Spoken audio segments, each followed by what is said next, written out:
आप सभी का स्वागत है सक्सेस की 98 के चैनल के ऊपर। इस वीडियो में कवर करेंगे हम लोग 2 जनवरी के सारे महत्वपूर्ण क्वेश्चन जो आने वाले एग्जाम में बन सकता है। और करेंट अफेयर पढ़ने आए हैं तो करेंट अफेयर को ही अच्छे से पढ़ेंगे, क्योंकि करेंट अफेयर 26 में जितना भी एग्जाम होगा, खास कर रेलवे का, तो जीके के पोर्शन में ना 60 to 70% क्वेश्चन आपको करेंट अफेयर से देखने को मिलेगा। तो इसको बहुत अच्छे से कवर करेंगे ताकि एक भी क्वेश्चन छूटे ना। अब करेंट अफेयर पढ़ने आए हैं, हिस्ट्री पढ़ रहे हैं, ज्योग्राफी पढ़ रहे हैं, बायोलॉजी पढ़ रहे हैं, केमिस्ट्री पढ़ रहे हैं, फिजिक्स पढ़ रहे हैं, स्टैटिक जीके पढ़ रहे हैं। इतना पढ़ने के चक्कर में कॉपी नहीं भरना है। जो पढ़ने आए हैं, जिससे क्वेश्चन सबसे अधिक पूछेगा, उसको बहुत ईमानदारी से पढ़ेंगे ताकि पढ़ाई आपको बोझ ना लगे। और एक बात देखो, 2 से 3 दिन के अंदर ना 2025 में जितना भी करेंट अफेयर रेलवे पूछा है, वो पूरा क्वेश्चन ना आपको कोर्स में अपडेट कर दिया जाएगा। ठीक है, तो अगर आप एक बात याद रखिएगा, 25 के लिए ना आपको किसी का नोट्स, किसी का क्वेश्चन पढ़ने का दरकार नहीं है। रेलवे इतना क्वेश्चन पूछ चुका है ना कि 25 अगर उसको अच्छे से कर लेंगे ना, तो आपका 25 का करेंट अफेयर पूरे अच्छे तरीके से कवर हो जाएगा। 2 से 3 दिन के अंदर अक्टूबर, नवंबर और दिसंबर, ये तीनों महीने का करेंट अफेयर भी आपको एप्लीकेशन पर अपडेट मिल जाएगा, जो भी कोर्स लिए होंगे, ग्रुप डी, एनटीपीसी, कोई भी कोर्स। ठीक है, क्लास को स्टार्ट करवाते हैं और इस क्लास का पीडीएफ आपको टेलीग्राम पर मिल जाएगा, जहां से डाउनलोड कर एक बार आप सभी लोग रिवीजन कर लीजिएगा। ठीक है, क्लास स्टार्ट करवाते हैं और बाकी एनटीपीसी के कोर्स से जुड़ सकते हैं। सक्सेस की 98 की एप्लीकेशन पर आपको मिल जाएगा हर एक कंटेंट, हर एक चीज जो आपको एग्जाम निकालने के लिए दरकार है। बाकी कोई भी टॉपिक में दिक्कत हो ना, तो आपके कोर्स के अंदर टेलीग्राम के प्राइवेट ग्रुप का सपोर्ट दिया गया। आप कोई भी क्वेश्चन पूछ सकते हैं किसी भी चैप्टर से, हमेशा आपका सहायता किया जाएगा। पहला क्वेश्चन बहुत इंपॉर्टेंट है, क्योंकि इतिहास बन चुका है। जब भी कोई प्रश्न अगर इतिहास बन जाता है, तो वो प्रश्न अपने आप में ही बहुत इंपॉर्टेंट हो जाता है आपके आने वाले किसी भी एग्जाम के लिए। क्वेश्चन क्या बोला है ना, देखो, भूटान का ना एक स्पिनर है, स्पिनर का नाम है सोनम येसे। नाम याद रखना, स्पिनर का नाम क्या है दोस्त? तो खिलाड़ी का नाम है सोनम येसे। इन्होंने ना पुरुषों की T20 मैच में 8 विकेट लेने वाले पहले गेंदबाज बन गए। यानी एक T20 की मैच में ना अकेला ये बंदा 8 विकेट लिया है, और ऐसा करने से ये वर्ल्ड रिकॉर्ड स्थापित हो गया है। इन्होंने जो कारनामा किया है भूटान का प्लेयर, वो किस देश के सामने? तो म्यांमार। ऑप्शन नंबर हमारा डी। ये कंट्री बहुत छोटा है बाबू, इंटरनेशनल मैच है। ये भी कोई ऑस्ट्रेलिया की टीम नहीं है, भूटान की टीम है। ठीक है, कोई बंदा अगर 8 विकेट भी लिया है, बहुत बड़ी बात है। खिला दो ना इंडिया के किसी स्पिनर को, ले लेगा 10 विकेट। भाई बोलना आसान है, ठीक है, बहुत रेयर होता है। तो ये बहुत बड़ी उपलब्धि है इस बंदे के लिए। और ये बंदा ना मात्र 22 साल का है। इसकी उम्र कितना है? तो 22 साल है। ठीक है, अगला प्रश्न हमारे सामने क्या है? देखो, एलआईसी ने क्या किया है ना, ग्रामीण इलाके में और अर्ध शहरी इलाकों में एलआईसी का जितना भी प्रोडक्ट है, जितना भी इंश्योरेंस प्रोडक्ट है ना, उस हर एक प्रोडक्ट को, एलआईसी का हर एक स्कीम को एकदम ग्रामीण इलाके तक पहुंचाने के लिए ना एक संस्था के साथ हाथ मिलाई है। कौन? तो एलआईसी हाथ मिलाई। किसके साथ? उस संस्था का नाम क्या है? उस संस्था का नाम है सहज insurance service limited. Option number D. याद रहेगा ना, एग्जाम में अगर आपसे मान लो पूछ दिया एलआईसी ने किस कंपनी के साथ हाथ मिलाया है ताकि एलआईसी जो है ना अपना इंश्योरेंस प्रीमियम हर ग्रामीण क्षेत्र तक पहुंचा पाए, तो उन्होंने हाथ मिलाया है सहज इंश्योरेंस सर्विस प्राइवेट लिमिटेड के द्वारा के साथ। अगला क्वेश्चन हमारे क्या है? बहुत इंपॉर्टेंट क्वेश्चन, इस क्वेश्चन को भी दिमाग में रखिएगा आप सभी। संयुक्त राष्ट्र शरणार्थी उच्चायुक्त के रूप में किसे नियुक्त किया गया है? एकदम इंपॉर्टेंट क्वेश्चन है।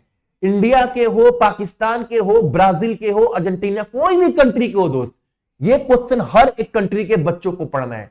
सोच लो क्वेश्चन कितना इंपॉर्टेंट है। तो किसको नियुक्त किया गया है? उनका नाम है ब्रह्म सलेह। Option number D. अब एग्जाम में जाओगे तो आपसे यह पूछ सकता है ना, ये किस देश के राष्ट्रपति या फिर ये किस देश के नागरिक हैं? तो आप क्या बोलिएगा? इराक। कहां के? इराक के। ठीक है, ये जरूर याद रखना। ये कहां के नागरिक है? तो इराक के। अगला प्रश्न हमारे सामने क्या है? राजस्थान सरकार ने मेडिकल एजुकेशन के क्षेत्र में, सेक्टर में, राजस्थान सरकार ने चिकित्सा शिक्षा के लिए कौन सी डिजिटल संचार प्लेटफॉर्म लॉन्च की है? अब इस प्लेटफॉर्म पे ना जो भी मेडिकल से जुड़े हुए छात्र हैं, जो मेडिकल की पढ़ाई कर रहे हैं, उनको हर एक जानकारी इस प्लेटफॉर्म पर मिल जाएगा। ठीक है, उस प्लेटफॉर्म का नाम क्या है जो राजस्थान सरकार के द्वारा शुरू किया गया है? उसका नाम है ई स्वास्थ्य संवाद। ऑप्शन नंबर हमारा बी।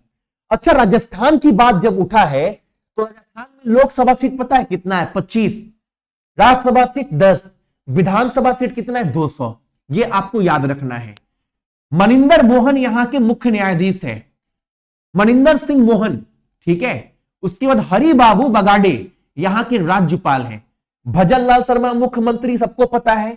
50 जिला पड़ता है राजस्थान में और 30 मार्च को स्थापना दिवस मनाते हैं, क्योंकि 30 मार्च 1949 को इस राज्य का गठन किया गया था। ठीक है, अगला प्रश्न हमारे सामने क्या है दोस्त? बहुत इंपॉर्टेंट क्वेश्चन। वाडा ये वो संस्था है ना, देखो जितने भी विश्व भर में एथलीट्स है, खिलाड़ी हैं, कोई भी खेल खेलने से पहले, या आप रेस खेल रहे हो, कोई भी खेल, उस खेल में खिलाड़ी जाने से पहले ना वाडा ना टेस्ट करती है। वो खिलाड़ी जो है कोई नशीली दवा, कोई दवा का तो सेवन नहीं किया है ना, यही एजेंसी जो है वो टेस्ट करती है, जिसका नाम है वाडा।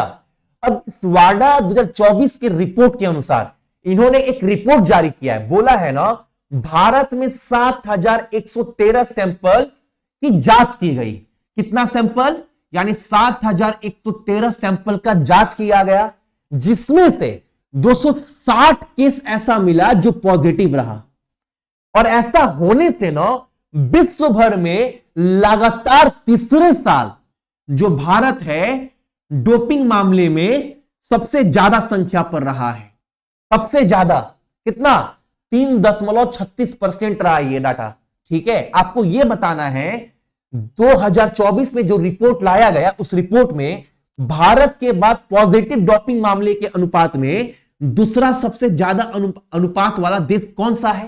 तो 2 नंबर पर है बाबू आपका नॉर्वे। कौन? नॉर्वे। अगला प्रश्न हमारे सामने क्या है यहां पर? अच्छा, वाडा बहुत बड़ी संस्था है, तो वाडा का गठन कब किया गया था?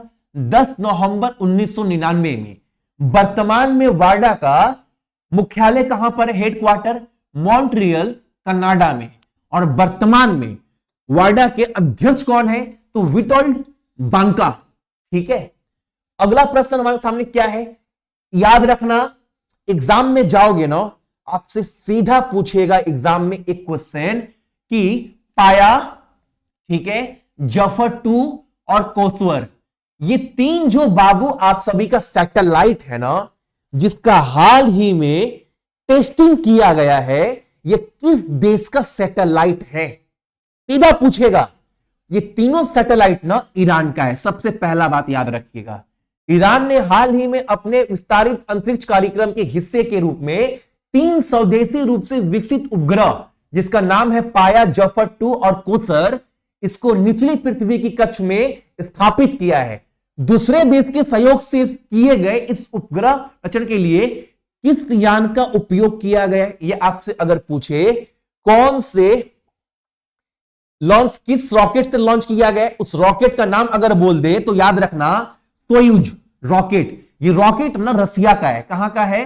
तो ये रॉकेट बाबू है जो वो रसिया का है, और रसिया के देश से ही ये टेस्टिंग किया गया है। ठीक है, अगला क्वेश्चन हमारे सामने क्या है? देखो दुनिया का, ये भी क्वेश्चन बहुत इंपॉर्टेंट।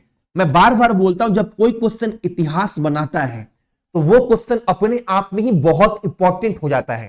क्वेश्चन क्या बोला है ना, हाल ही में चीन ने सिंजियांग में 22.13 किलोमीटर लंबी एक्सप्रेसवे सुरंग खोली है, और ये दावा कर रही है ना यह दुनिया का सबसे लंबा सुरंग है, जो कि 22.13 किलोमीटर का लंबा है। इस सुरंग का नाम आपको बताना है। इस सुरंग का नाम क्या है? Tianshan Shengli tunnel. Option number क्या? Option number B. ठीक है, अब एक बात याद रखना, ये रेलवे वाला नहीं है दोस्त, एक्सप्रेसवे वाला है, और एक्सप्रेसवे के मामले में ये दुनिया का सबसे बड़ा है। टनल तो इससे भी बड़ा है, 36 किलोमीटर का, 57 किलोमीटर का, लेकिन एक्सप्रेस वे पे बना हुआ टनल ना ये दुनिया का सबसे बड़ा है, जो कि 22.13 किलोमीटर का है। अगला क्वेश्चन हमारे सामने क्या है, भारत की पहली बुलेट ट्रेन कब लॉन्च की जाएगी, इसकी अनाउंसमेंट कर दी गई है। बोला गया है ना 15 अगस्त 2027 को भारत की पहली बुलेट ट्रेन जो है वो स्टार्ट की जाएगी। बुलेट ट्रेन बाबू बहुत जगह चल चुका है, हम लोग बहुत पीछे हैं, मानो या ना मानो ना, हम लोग बाकी देशों के मुकाबले बहुत पीछे हैं। वो अलग बात है कि हम लोग बोलते हैं कि हम लोग विश्व गुरु हैं, वो अलग बात है, लेकिन हम लोग बहुत देश से चाइना से तो बाबू हम लोग बहुत पीछे हैं। चाइना से हम लोग बहुत बहुत बहुत बहुत पीछे हैं। चाइना हमसे बहुत आगे, जबकि पॉपुलेशन देखोगे ना लगभग बराबर। बहुत लोग बोलते हैं कि देश की आबादी है, देश विकास नहीं कर पाता है। बाबू चाइना का पॉपुलेशन भी उतना ही है। सबसे बड़ी बात है हमारे यहाँ करप्शन इतना है ना कि कोई भी सरकार आ जाए वो लूट करेगी ही करेगी। अगला सवाल हमारे सामने क्या है यहां पर देखो, 1 जनवरी 2026 को भारतीय वायुसेना के दक्षिण पश्चिमी वायुसेना कमान के प्रमुख के रूप में किसे नियुक्त किया गया है, यानी साउथ ईस्टर्न एयर कमांड का इंडियन एयरफोर्स का हेड किसे बनाया गया है, एयर मार्शल तेजिंदर सिंह को। ऑप्शन नंबर हमारा डी। ठीक है, अगला प्रश्न हमारे सामने क्या है यहां पर, महाराष्ट्र में 19,142 करोड़ रुपए आवंटित किए गए हैं दोस्त। कितना, 19,142 करोड़ रुपए आवंटित किए गए हैं 6 lane greenfield expressway access controlled Nashik Solapur और आप सभी का क्या नाम है इसका, अकालकोट कॉरिडोर अप्रूव किया। अच्छा, एक कॉरिडोर बन रहा है 3 शहर को लेकर, कौन कौन, सोलापुर, अक्कलकोट और नासिक, ये 3 को लेकर एक कॉरिडोर बनाया जा रहा है, जो कि कितना लंबा होगा, 374 किलोमीटर लंबा होगा, और ये 6 लेन वाली होगी। ये भी बात याद रखना है। ठीक है, इस योजना के लिए 19,142 करोड़ रुपए आवंटित किया गया है। आपको यह बताना है यह हाईवे प्रोजेक्ट किस योजना के तहत अप्रूव किया गया, तो आंसर क्या होगा, प्रधानमंत्री गति शक्ति नेशनल मास्टर प्लान योजना के तहत। अब डेली एक प्रश्न मैं आप सभी से पूछता हूं, अगर मैं आज के प्रश्न के ऊपर जोर डालू, फोकस करूं ना, तो देखता हूं कितने लोग इसका आंसर दे पाते हैं। आपको बताना है प्रधानमंत्री गति शक्ति नेशनल मास्टर प्लान जो ये स्कीम है, ये किस ईयर, ये किस वर्ष लॉन्च किया गया था। देखते हैं कितने लोग इसका आंसर दे पाते हैं। तो ये था आपका 2 जनवरी का क्लास करेंट अफेयर का। इसका सारा पीडीएफ टेलीग्राम पर डाल देंगे, तो एक बार सोने से पहले पीडीएफ खोलकर रिवीजन कर लीजिएगा। ठीक है, बाकी 2 से 3 दिन के अंदर 25 में जितना भी करंट अफेयर बना है वो हर एक क्वेश्चन आपको आपके कोर्स में अपडेट मिल जाएगा। बाकी सभी को गुड नाइट, अपना ख्याल रखना, माँ बाप का ख्याल रखना और देश का भी ख्याल रखिएगा। जय हिंद।